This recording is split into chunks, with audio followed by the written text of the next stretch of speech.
Hello, আশা করছি তোমরা সকলেই খুব ভালো আছো।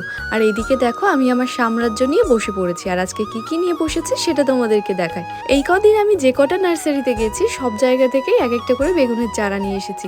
আর এনেছি লঙ্কা গাছ, একটা ক্যাপসিকাম, একটা স্থলপদ্ম যেটা অনেক দিন ধরে খুঁজছিলাম আমি। তোমরা তো সকলেই জানো গাছগুলোকে তো নার্সারি থেকে নিয়ে এসে সাথে সাথে বসানো যায় না, দুই একটা দিন রাখলে ভালো হয়। আমি সেই জন্য গাছগুলোকে রেখে দিয়েছিলাম, আজ নিয়ে এসেছি গাছগুলোকে বসিয়ে দেবো। আর এই শীতের সমস্ত গাছগুলোকে লাগানোর জন্য আমি তো আগে থেকে মাটি রেডি করে নিয়েছি। আর আগে থেকে মাটিটা রেডি করা থাকলে গাছ লাগাতে যে কি ভালো লাগে সেটা বোধহয় বলে বোঝাতে পারবো না। গাছগুলোকে নিয়ে আসো আর শুধুমাত্র বসিয়ে দাও। আমি প্রথমেই ভেবেছিলাম এই স্থলপদ্মটাকে ওই বালতিটাতে বসিয়ে দেব, তারপর আবার কিছু একটা মনে করে এই বালতিতে লঙ্কার চারাটাকে দিয়ে স্থলপদ্মটাকে ড্রামে দিয়েছি। এইদিকে সব গাছ তো আমার বসানো হয়ে গেছে, এবার গাছে শুধুমাত্র জল দিয়ে দেবার পালা। চলো আজকের মতো আসি, তবে তোমরা সবাই খুব ভালো থেকো, সুস্থ থেকো।